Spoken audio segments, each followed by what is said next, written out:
Sekarang saya ucapkan kepada pelajar-pelajar semua, hari ini kita akan belajar pendidikan seni visual tingkatan 2.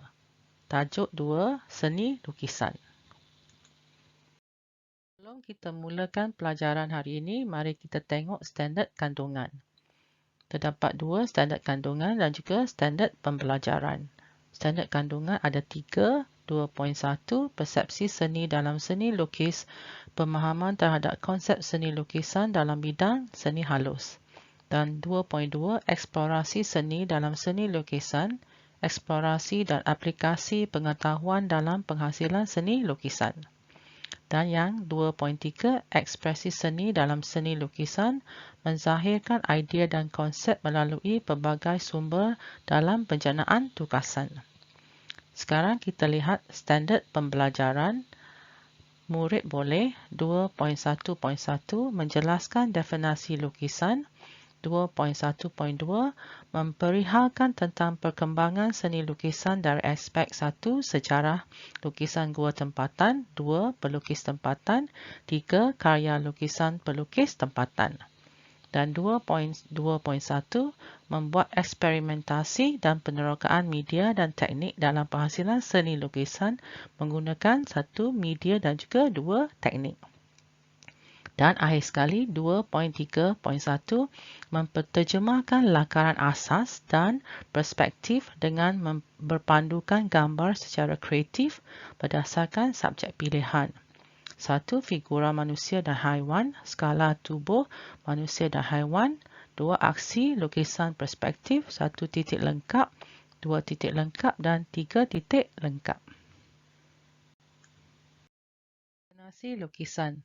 Lukisan adalah satu teknik menggambar ataupun hasil kerja seni yang menggunakan media kering atau warna yang minimum. Media kering ini digunakan di atas permukaan 2 dimensi ataupun 2D seperti kertas, kanvas, cardboard, plastik, papan dan dinding. Contoh media kering: pensel, krayon, pen, pastel, arang, pensel warna, dakwat dan kapur.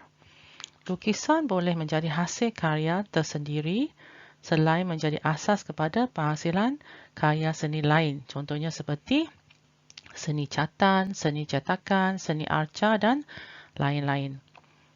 Sekarang di era digital, lukisan dihasilkan melalui komputer dengan menggunakan perisian tertentu. Kecanggihan perisian komputer ini menghasilkan seni lukis yang lebih cepat dan mudah. Ini adalah lakaran asas. Contoh cara menghasilkan lakaran asas aksi manusia dan kemudian kita akan tengok untuk aksi haiwan. Di sini terdapat aksi manusia yang berdiri. Seterusnya, aksi kucing melompat. Di sini terdapat contoh lakaran perspektif. Contoh cara menghasilkan lakaran perspektif terdapat 3, 1 titik lenyap, 2 titik lenyap dan juga 3 titik lenyap. Ini adalah cara untuk lakaran perspektif 1 titik lenyap. Ini adalah untuk 2 titik lenyap. Dan yang ketiga untuk 3 titik lenyap. 1 titik lenyap. Okey, itu adalah satu perspektif yang digunakan untuk lukisan yang dilihat dari depan. Garisan-garisan dari latar depan bergerak ke latar belakang bertemu pada satu titik, itu dipanggil titik lenyap. Titik lenyap ini senantiasa pada garisan ufuk atas ataupun paras mata. Untuk perspektif 2 titik lenyap, ia digunakan untuk komposisi yang melihat objek dari satu sudut. Oleh kerana teknik ini seperti apa yang mata kita lihat, ia sentiasa digunakan bila melukis latar belakang dan ilustrasi untuk mangga. Garisan-garisan mewakili kedalaman dan juga tumpuan. 2 garisan bergerak ke arah bertumpu pada 2 titik lenyap. Titik lenyap masih lagi pada paras mata. Untuk 3 titik lenyap, ia digunakan untuk komposisi lukisan yang melihat ke atas untuk objek yang besar dan juga melihat ke bawah dari tempat yang tinggi. Garisan-garisan mewakili ketinggian yang di mana dia seperti tarikan ke arah titik lenyap yang ketiga di atas. Untuk komposisi yang melihat ke atas, ketinggian titik lenyap adalah di atas daripada objek. Marilah kita tengok beberapa contoh lukisan ataupun lakaran. Ini adalah satu lukisan perspektif satu titik lenyap gambar bandar yang dihasilkan oleh Lichtgestalт 00. Dan ini gambar lukisan bandar ataupun perumahan yang dihasilkan oleh Karina Barabanova. Dan akhir sekali, ini adalah juga satu gambar satu titik lenyap itu oleh Gustav Caillebotte. Kemudian kita akan melihat lukisan perspektif satu titik lenyap. Ini adalah apa yang pelajar akan pelajari. Teknik perspektif satu titik lenyap. Teknik ini adalah teknik lukisan yang menunjukkan bagaimana objek semakin kecil bila ia semakin jauh dan hilang pada satu titik pada garisan ufuk. Ini adalah cara melukis objek pada permukaan mendatar seperti pada kertas supaya objek kelihatan 3 dimensi dan lebih realistik. Ingat, kita ada satu titik lenyap dan juga garisan ufuk. Bila kita membuat satu garisan ataupun gambar kotak, pastikan dia adalah tegak. Dan bila kita tarik kepada titik lenyap, dia dipanggil garisan-garisan lenyap. Ingat, garisan mestilah tegak, tidak serong. Sekarang pelajar akan belajar untuk melukis gambar menggunakan teknik satu titik lenyap. Data ini menerangkan bagaimana 3 cube boleh dilukis dengan teknik perspektif satu titik lenyap.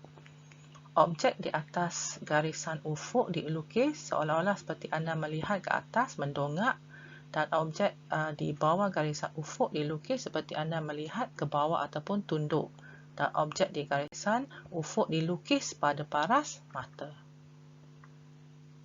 Mula-mula pelajar perlu melukis satu garisan dan pastikan garisan tu tidak berada terlalu tengah tapi ke atas sedikit.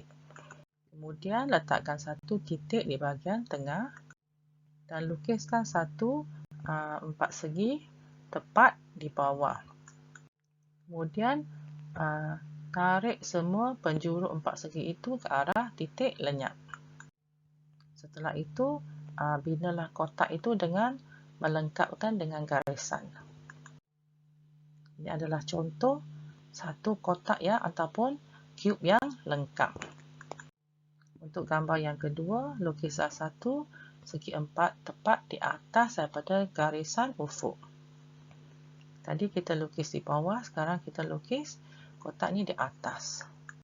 Kemudian di empat penjuru, buatlah garisan yang bertumpu kepada titik lenyap.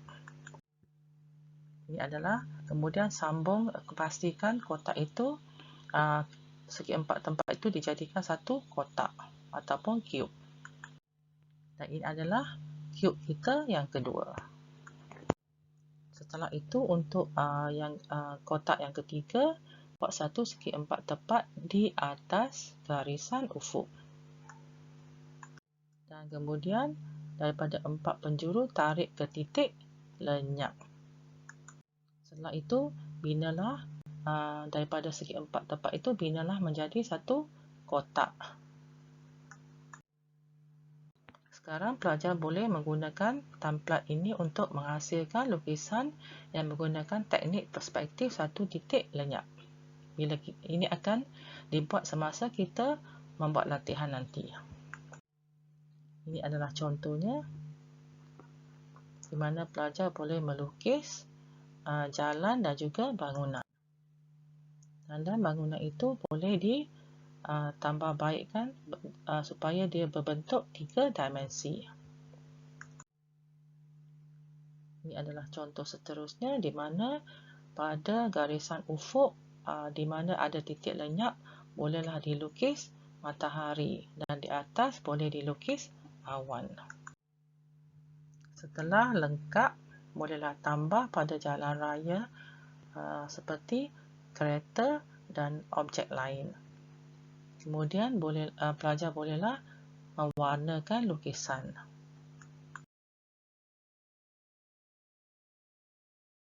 Pelajar-pelajar sekalian, sekarang kita akan tengok tugasan yang perlu dilaksanakan. Tugasan ini boleh dilaksanakan dalam masa 2 minggu. Untuk aktiviti 1, pelajar perlu menghasilkan satu lukisan yang menggunakan teknik perspektif satu titik lenyap. Dan anda boleh melukis pemandangan yang digemari. Di sini juga terdapat beberapa gambar contoh-contoh pemandangan yang dilukis menggunakan teknik perspektif satu titik lenyap.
Murid, sekian sahaja kelas kita untuk kali ini.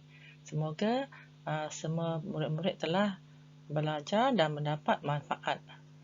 Dan kita akan jumpa lagi di kelas seterusnya. Sekian, terima kasih. Saya Puan Gan. Bye-bye.